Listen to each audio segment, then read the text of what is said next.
Halo,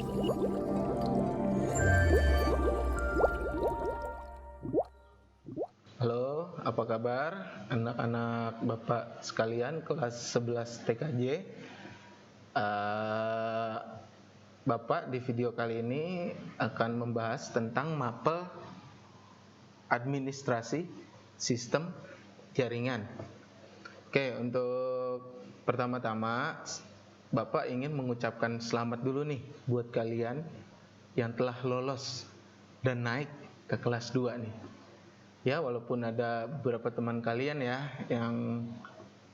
yang tidak lolos lah, yang tidak naik, tapi selamat untuk kalian lah yang berhasil ke kelas 2. Oke, kalian sekarang sudah kelas 2 ya. Sudah jangan main-main lagi. Sudah harus lebih serius lagi untuk di mapel ya. Di semua mapel, enggak cuma mapel Bapak doang.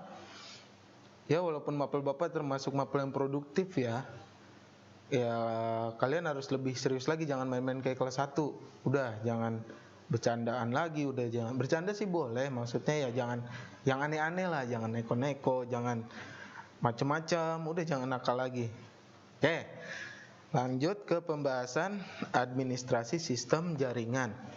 Di kelas 1 kalian sudah belajar sebagian tentang jaringan ya. Sebagian kecil tentang jaringan. Kalian sudah pernah mempelajari apa itu IP address. Kalian sudah mencoba untuk kalau nggak salah sih udah sih ya, konfigurasi access point. Bahkan waktu itu udah Bapak kenalkan router ya. Waktu itu udah Bapak kenalkan mikrotik. Terus juga kalian sudah tahu dasar-dasar dari sebuah jaringan, dasar-dasar dari sebuah komputer. Di kelas 2 ini, di mapel administrasi sistem jaringan, kita akan sedikit lebih mendalami tentang apa yang sudah kalian pelajari sebelumnya. Ya. Di-review lagi pelajaran-pelajaran waktu kelas 1, diingat-ingat lagi bagaimana cara mengklasifikasi IP, terus bagaimana cara membagi atau memanajemen network ya, membagi nih, misalnya di ruangan A itu ada 100 orang, di ruangan B itu ada 200 orang. Nah, kalian bisa bagi IP address-nya waktu itu ya, udah kalian pelajari. Dari 100 berarti dia pakai yang network berapa, slash-nya slash berapa, apakah slash 24, apakah slash 26. Itu ya, kalian harus review lagi, harus diingat-ingat lagi, catatannya dibaca lagi. Oke, untuk di sistem administrasi sistem jaringan untuk anak-anak kelas 2 ini, nanti kita akan mempelajari apa itu yang namanya sistem operasi jaringan. Oke, untuk sistem operasi jaringan kita bisa mencoba nanti ya, bisa mencoba menggunakan katakanlah Linux server atau Windows server, atau kita bisa menggunakan OS-nya Mikrotik yang sudah pernah kalian pelajari juga. Waktu itu kita menggunakan VirtualBox. Ingat ya, itu salah satu bagaimana kita menginstal ya, menggunakan sistem operasi jaringan. Nah, mungkin ke depan nanti kita akan coba-coba nih. Kita akan tes nih bagaimana cara menginstal dulu ya. Bagaimana cara menginstal sebuah sistem operasi untuk jaringan. Setelah kita install, barulah kita operasikan. Nah, untuk kalian yang di rumah, kalian mungkin bisa mencoba-coba gitu, dalam artian membaca-baca lagi apa itu Linux server. Nah, kalian coba tuh baca tuh. Jadi nanti pada saat materi kita nyambung nih, apa yang Bapak bicarakan dengan apa yang sudah kalian baca itu nyambung. Nanti kalian bisa bertanya, langsung aja WhatsApp ke Bapak apa yang kalian tidak mengerti itu. Terus juga Windows Server ya, kalian juga baca aja, kalian cari-cari tahu. Juga Bapak coba ingatkan nih ya, kalau bisa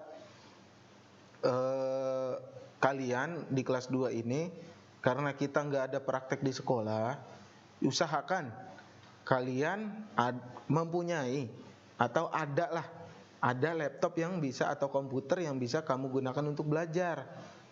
Ya, mau minjem asal jangan nyuri. Ya, juga jangan maksa gitu, punya adenya dipaksa sampai nangis, itu jangan, diomongin baik-baik lah.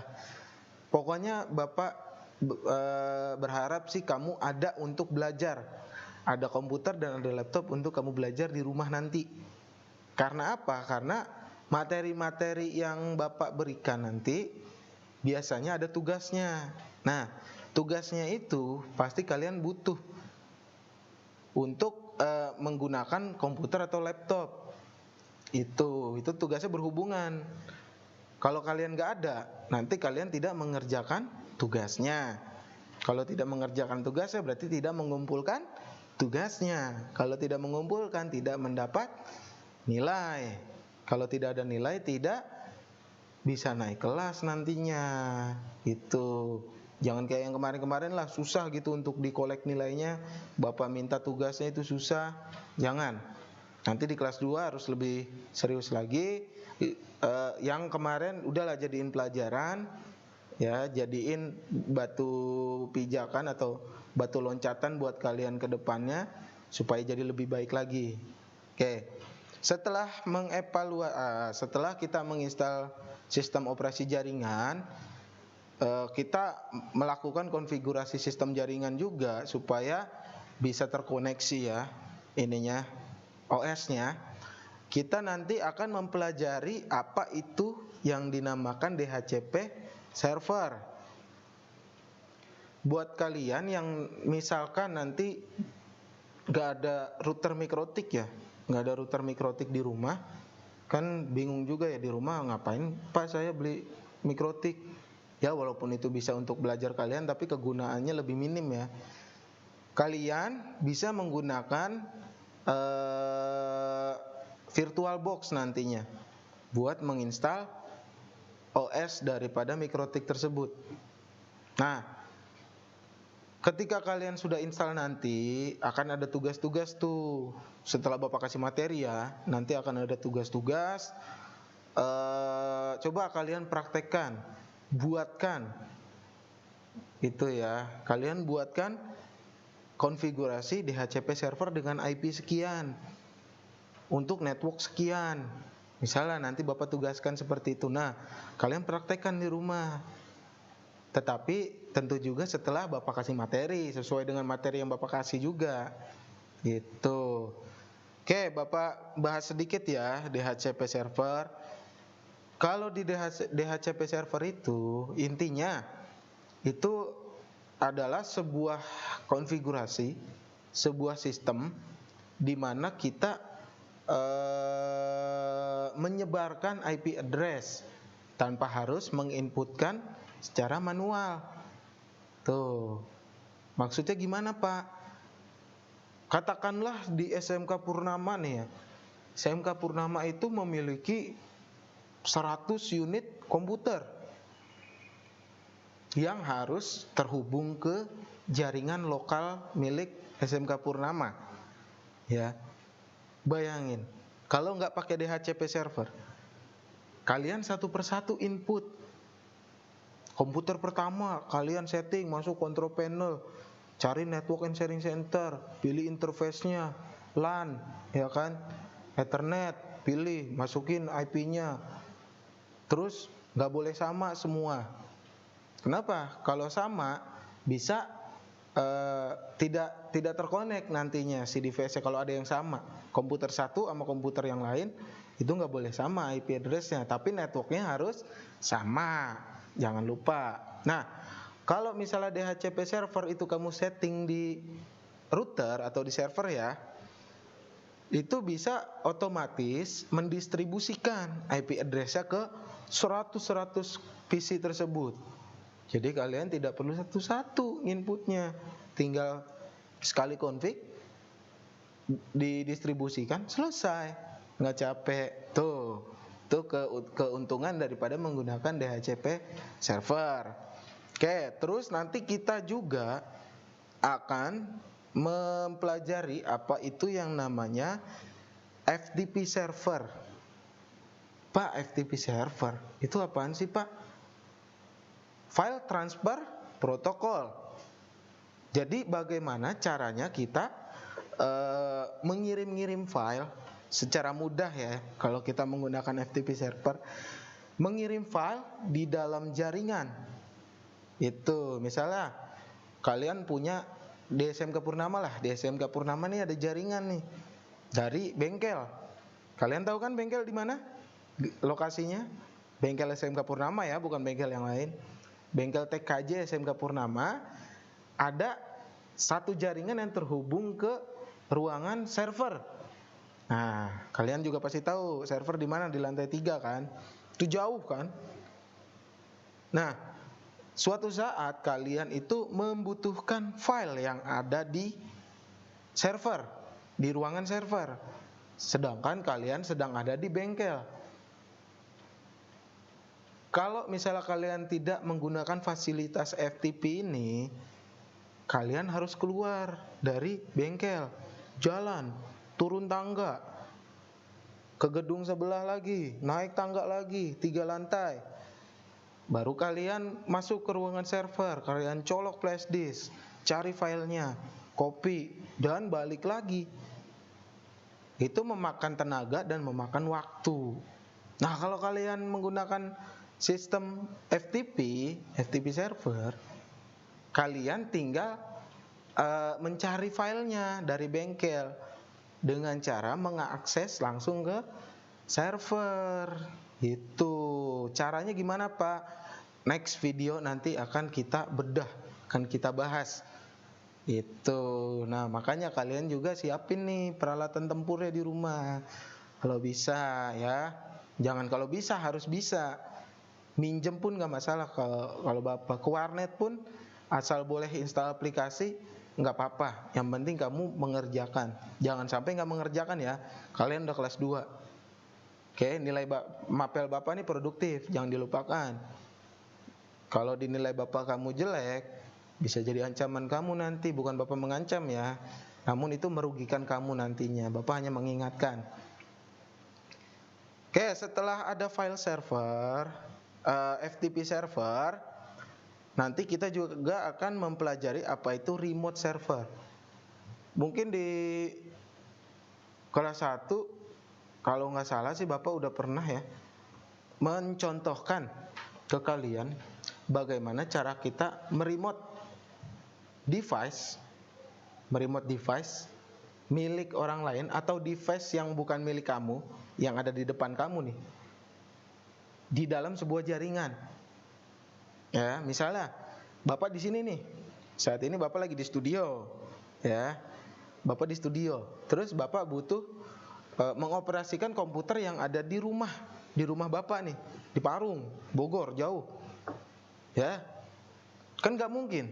Bapak harus keluar studio dulu, Bapak ke Parung dulu, baru hanya untuk mengoperasikan. Nah, dengan teknologi remote server ini, atau katakanlah yang pernah kita pelajari ya, dengan mencoba meremote itu kita menggerakkan atau mengoperasikan secara tidak langsung di tempat tersebut.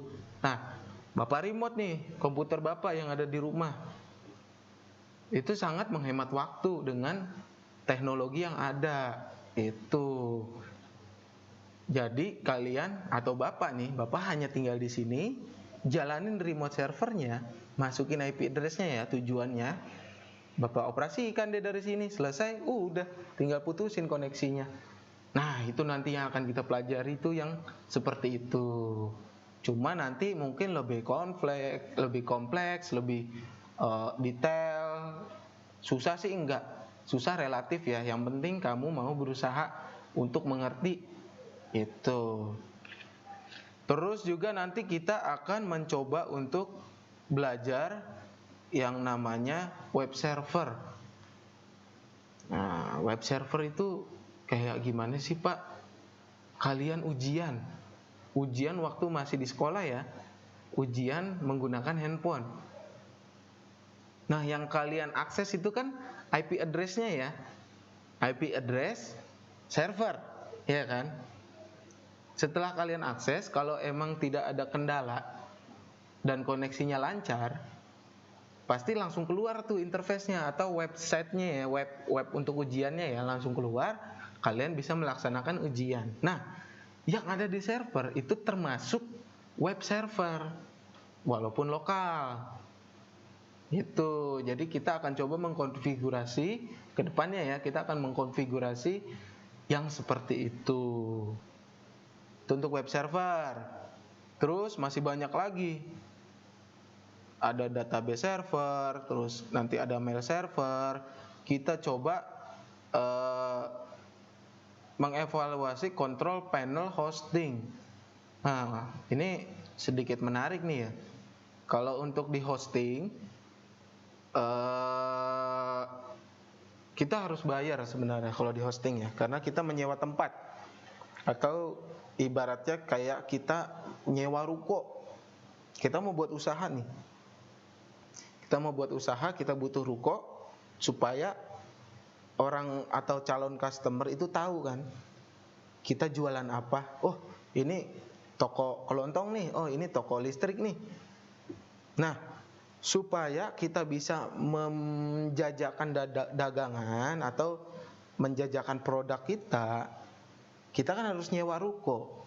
Di ruko itu kita bisa naruh barang-barang kita kan, naruh produk-produk kita, dan ada biaya bulanannya. Nah, untuk hosting ini juga kayak gitu. Jadi misalnya kalian buat website, kalian ngedevelop website nih ya, kalian ngebuilding, kalian buat nih builder nih, kalian buat website, terus kalian mau upload supaya orang lain bisa akses atau bisa lihat website yang kamu buat. Nah, kamu itu butuh hosting nantinya, itu supaya kamu dapat slot website kamu di internet nih, bisa diakses orang banyak.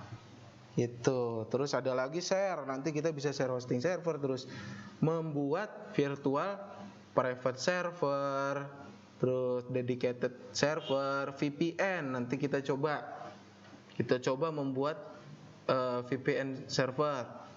Terus mengkonfigurasi sistem kontrol dan monitoring, membuat sistem keamanan jaringan sederhana, dan permasalahan sistem administrasi. Itu semua pelajaran itu, materi-materi itu sudah mulai serius.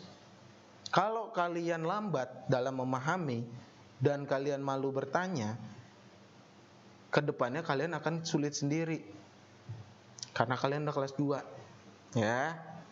Bapak ingatkan lagi, kalian lebih serius, lebih aktif dalam mencari tahu pelajaran produktif kalian ya. Nggak cuma di mapel Bapak doang, di mapel Pak Rahmat juga kalian harus lebih aktif. Dibanding waktu kelas 1 lah, kalian harus lebih dan lebih lagi. Itu udah, kalian udah kelas 2. Kenapa? Karena kenapa bisa kesulitan ke depannya? Untuk materi yang seperti ini tuh biasanya berhubungan kayak kereta lah. Kereta kan saling nyambung tuh ya. Gerbong 1, gerbong 2, gerbong 3, gerbong 4. Nah, kalian udah paham nih gerbong 1 nih. Terus gerbong 2 kalian ya masih cukup paham lah gitu, nggak kurang nggak lebih. Nah, di gerbong 3 kalian bingung nih. Terus kalau nggak ada gerbong 3 putus nih dari kereta tersebut. Gerbong 4, gerbong 5-nya bisa terhubung? Kan nggak bisa. Mau nggak mau si gerbong 4 dan gerbong 5 dia berangkat meninggalkan gerbong 1 dan 2, 3 tadi. Kamu masih di gerbong 3. Gimana cara ngejarnya? Kalau kamu nggak paham di gerbong 3-nya. Gitu. Itu perumpamaan materinya ya. Jadi lebih serius lagi, udah jangan main-main. Sama Bapak juga mau ngingetin ya,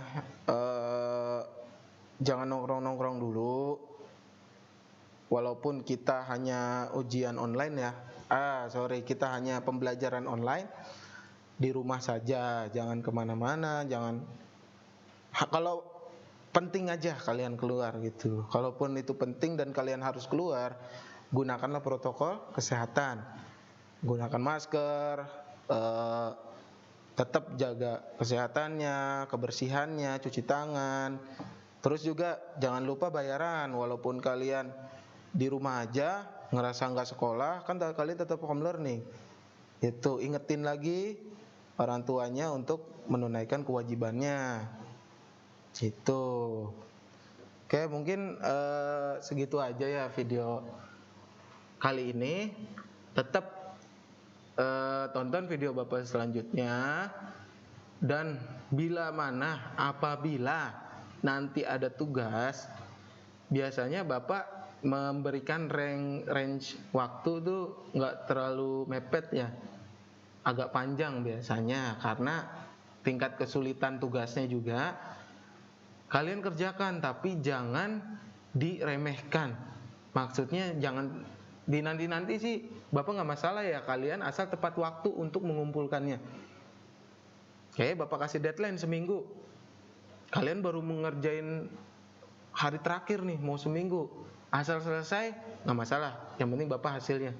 Salah benar hal itu urusan belakangan, yang salah bisa kita benarkan sama-sama, yang benar bisa membantu yang salah, gitu ya, bisa mengingatkan kembali yang salah.